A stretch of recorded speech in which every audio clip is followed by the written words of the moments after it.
Puji Tuhan, selamat pagi Bapak Ibu Saudara yang dikasihi Tuhan. Kita kembali bersama-sama merenungkan firman Tuhan pada pagi hari ini. Judul dari firman Tuhan adalah Pribadi yang berkenan di hati Tuhan. Kisah Para Rasul 13 ayat 22. Setelah Saul disingkirkan, Allah mengangkat Daud menjadi raja mereka. Tentang Daud, Allah telah menyatakan, Aku telah mendapat Daud bin Isai, seorang yang berkenan di hatiku dan yang melakukan segala kehendakku. Arti seorang yang berkenan di hati Tuhan adalah seorang yang bergaul karib dengan Allah, seorang yang hidupnya sesuai dengan kehendak Tuhan. Apa yang menyenangkan bagi Allah, menyenangkan juga baginya. Apa yang menjadi kebencian bagi Allah, menjadi kebencian juga baginya. Jika Allah memerintahkan dia untuk melakukan sesuatu, maka ia akan lakukan. Jika Allah menyuruhnya untuk berubah, maka ia pun segera berubah. Daud dikenal sebagai orang yang berkenan di hati Allah. Hubungan Daud dengan Tuhan adalah hubungan yang selalu bertumbuh dan sangat dinamis. Hubungannya yang terjalin dalam dua arah, yaitu Daud tidak hanya dikasihi Allah, tetapi Daud juga sangat mengasihi Allahnya. Bahkan dalam kondisi yang tidak baik sekalipun, Daud tetap memiliki hubungan yang sangat baik dengan Allah. Bahkan ia berusaha melakukan kehendak Allahnya dengan ketaatan dan penuh kasih. Belajar dari Daud membantu kita mendapatkan kunci menuju perkenanan Tuhan. Kita melihat beberapa hal yang membuat Daud berkenan di hati Tuhan. Yang pertama, Daud seorang yang percaya sepenuhnya kepada Allah. Mazmur 23 ayat pertama, Tuhan adalah gembalaku, takkan kekurangan aku. Mazmur pasal 23 ini menggambarkan posisi Tuhan di hati Daud. Tuhan sebagai gembala dan Daud sebagai domba. Sebagai domba artinya Daud percaya sepenuhnya, berserah bahkan tunduk sepenuhnya kepada sang gembala. Tuhan adalah gembala yang bertanggung jawab menyediakan segala kebutuhannya, yang setia menjaga, yang menuntun kepada segala perkara yang baik, yang tidak pernah gagal dalam menggenapi setiap janji yang telah difirmankannya. Itu sebabnya Daud merasa aman dalam bimbingan Tuhan.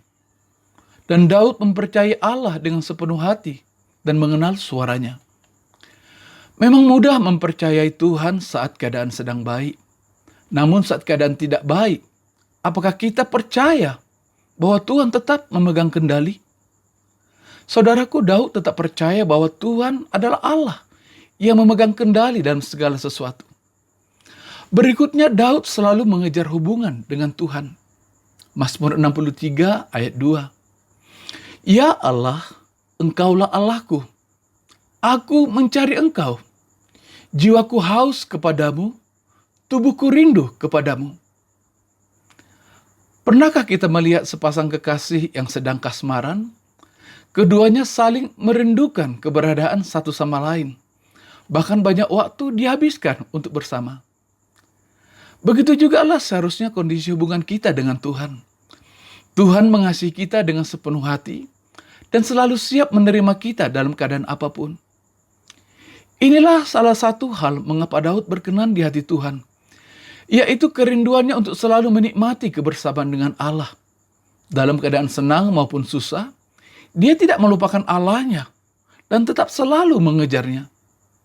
Setiap kita juga mendapat kesempatan yang sama untuk datang kepada Allah dan belajar menjadi pribadi yang berkenan kepadanya. Berikutnya, mengapa Daud berkenan di hadapan Allah? Daud adalah seorang yang sangat rendah hati. Mazmur 34 ayat 18 berkata, Tuhan itu dekat kepada orang-orang yang patah hati, dan ia menyelamatkan orang-orang yang remuk jiwanya. Daud sangat menyadari bahwa segala keberhasilan dan juga segala apa yang ia miliki, semuanya karena anugerah dan kemurahan Tuhan. Bahwa tanpa penyertaan Tuhan, Daud bukan siapa-siapa dan tak mampu berbuat apa-apa. Sikap kerendahan hati seperti ini banyak tertulis di dalam firman Tuhan, di dalam Mazmur. baik dalam bentuk pujian maupun doa Daud kepada Tuhan. Perjalanan hidup Daud mengajarkannya untuk rendah hati, berserah, dan taat kepada Tuhan. Karakter-karakter itu membuat Tuhan dapat membentuk hidup Daud sesuai atau seturut dengan kehendak Allah. Dan itu sangat mendatangkan perkenanan Allah terhadap Daud. Bahkan Daud juga membuka diri untuk semua didikan dan koreksi dari Tuhan. Yang berikutnya, saudaraku, mengapa Daud berkenan kepada Allah? Daud adalah pribadi yang terbuka di hadapan Tuhan. Mazmur 32 ayat 5. Daud berkata demikian, "Dosaku kuberitahukan kepadamu, dan kesalahanku tidaklah kusembunyikan. Aku berkata, aku akan mengaku kepada Tuhan pelanggaran-pelanggaranku, dan Engkau mengampuni kesalahan karena dosaku." Betapa sangat menyakitkan, saudaraku, jika kita melihat pasangan kita atau orang yang kita kasih atau orang yang kita percaya menyembunyikan sesuatu dari kita, berbuat sesuatu di belakang kita. Namun tidak demikian dengan Daud. Daud tidak menyembunyikan apapun dari Tuhan. Bahkan ketika Daud melakukan perbuatan yang tidak berkenan kepada Allah, sehingga Allah memerintahkan Nabi Nathan untuk menegurnya, Daud tidak berdalih-dalih. Dan Daud tidak mencari alasan untuk pembenaran dirinya. Sangat berbeda dengan Saul. Saat seorang terbuka kepada kita, kita akan merasa dekat dan dipercaya. Kita tentu sangat menghargai keterbukaan itu. Daud menceritakan segalanya kepada Tuhan, bahkan sekalipun dosa-dosanya. Saudaraku, tentu saja Tuhan tahu setiap hal yang kita lakukan. Tetapi keterbukaan Daudlah, keterbukaan kitalah, yang membuat kita tetap ada dalam perkenanan Tuhan. Yang berikutnya, saudaraku, mengapa Daud begitu berkenan di hadapan Tuhan? Yaitu Daud bersyukur atas segala sesuatu yang telah Tuhan lakukan. 2 Samuel 7 ayat 18 dan 19. Lalu masuklah Raja Daud ke dalam. Kemudian duduklah ia di hadapan Tuhan sambil berkata, "Siapakah aku ini, ya Tuhan Allah? Dan siapakah keluargaku, sehingga Engkau membawa aku sampai sedemikian ini? Dan ini masih kurang di matamu, ya Tuhan Allah. Sebab itu Engkau telah berfirman juga tentang keluarga hamba-Mu ini dalam masa yang masih jauh, dan telah memperlihatkan kepadaku serentetan manusia yang akan datang, ya Tuhan Allah." Saudaraku, hidup ini ada pasang surutnya. Ada hal yang baik dan juga hal yang buruk, pahit atau manis. Kita belajar dari Daud yang selalu bersyukur dalam segala keadaan. Saya percaya bahwa hal itu bukan hal yang mudah untuk Daud kerjakan. Tetapi Daud selalu fokus kepada kebaikan-kebaikan Tuhan dan bersyukur atas semuanya itu. Perjalanan dan pengalaman hidupnya tidak menjadikan hati Daud keras. Sebab Daud percaya bahwa Tuhan bekerja dalam segala sesuatu. Jika kita merenungkan kebaikan Tuhan, sungguh akan membuat kita takjub dan terpesona. Betapa kasih dan kebaikan Tuhan selalu kita alami setiap waktu. Apapun kondisi yang kita hadapi, kita akan melihat bahwa kita tetap ada dalam anugerah dan kebaikan Tuhan. Bagaimana dengan kita, saudaraku? Maukah kita berkenan di hati Tuhan? Saya percaya setiap kita juga pasti rindu hidup berkenan di hati Allah. Kita telah melihat beberapa teladan yang luar biasa dari pribadi Daud.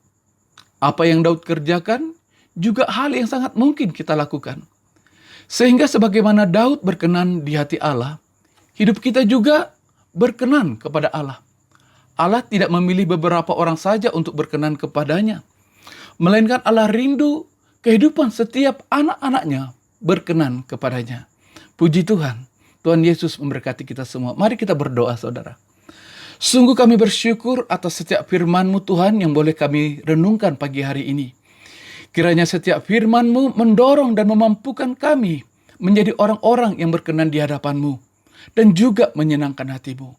Kami percaya oleh pertolongan Roh Kudus, hidup kami semakin diubahkan menjadi seperti yang Tuhan inginkan. Terima kasih Bapa yang baik buat setiap firman-Mu. Kami bersyukur dan kami berdoa. dalam nama Tuhan Yesus Kristus. Haleluya. Amin. Puji Tuhan, selamat pagi Bapak Ibu Saudara yang dikasihi Tuhan. Selamat beraktivitas. Tuhan Yesus memberkati kita semuanya. Haleluya. Amin.